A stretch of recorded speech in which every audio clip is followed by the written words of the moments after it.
I know this topic has been beaten to death lately, but something needs to be said. We must use our minds and spirits to halt Chainmail's efforts to oppose the visceral views of 98% of the nation's citizens. Let me preface my discussion by quickly reasserting a familiar theme of my previous rants. Chainmail never elaborates and is always using obscure words like the and it to conceal its agenda and hide from the truth. I find that having to process phrases with indiscreet words like those makes me feel hoodwinked, inferior, definitely frustrated, and very angry. That's why I strive for utmost clarity whenever I explain to others that Chainmail's uncongenial morals go to great lengths to conceal its true aims and mislead the public. Chainmail then blames us for that. Now, there's a prize-winning example of psychological projection if I've seen one. Chainmail's feather-brained, nefarious, hastily mounted campaigns leave the current power structure untouched while simultaneously talking about countless children suffering from starvation and disease. Are these children its scapegoats?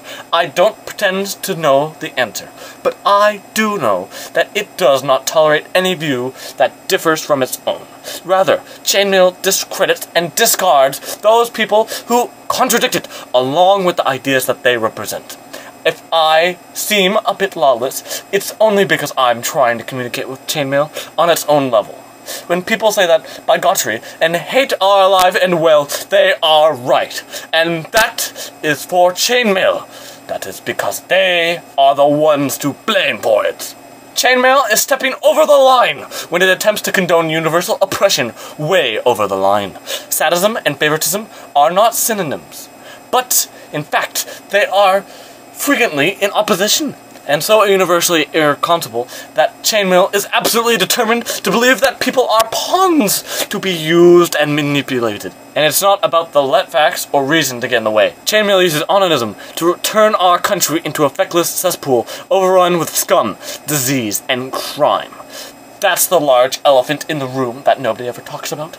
Nevertheless, I truly feel that people ought to start talking about it because then they would realize that the racist manipulators of the public mind often take earthworms or similar small animals and impale them on a pin to enjoy watching them twist and writhe as they slowly die.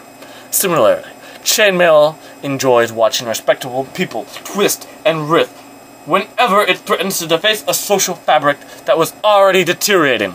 In light of my stance on the issue, Chainmail wants to engender ill will.